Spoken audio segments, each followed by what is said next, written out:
ఎవరైతే విశ్వాస స్థితిలో ప్రవక్త మహానీయ ముహమ్మద్ సల్లల్లాహు అలైహి వసల్లం వారిని చూసి కలిసి విశ్వాస స్థితిలోనే చనిపోయారో వారిని సహాబీ అంటారు.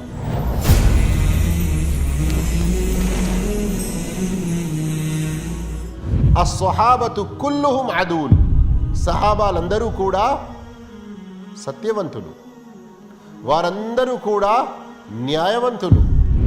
సహాబాలు ప్రవక్త సల్లల్లాహు అలైహి వసల్లం వారిని అనుసరించడంలో, అల్లాహ్ యొక్క తౌహీద్ పై స్థిరంగా ఉండడంలో ఎలా జీవించారో అలా మన జీవితాలను వారికి అనుగుణంగా మనం మలుచుకోకుంటే నిజమైన ముస్లింలం మనం కాలేము.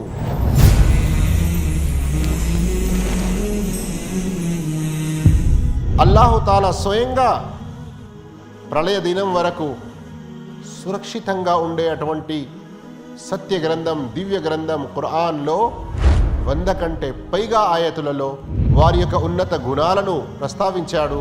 వారి యొక్క ఎన్నో మంచి విషయాలను ప్రళయం వరకు వచ్చే ప్రజలందరి కొరకు ఒక మంచి ఆదర్శంగా ఉంటాయని కూడా తెలిపాడు. ఇంకా విశ్వాసానికి సంబంధించిన ఏ విషయాలు ఉన్నాయో వాటిలో ఒక ముఖ్యమైన విషయం సహాబాలను కూడా విశ్వసించడం. సహాబాలను మనం ఏమని విశ్వసించాలి? సహాబాల గురించి మన విశ్వాసం ఎలా ఉండాలి? వారిని మనం ఎలా గౌరవించాలి?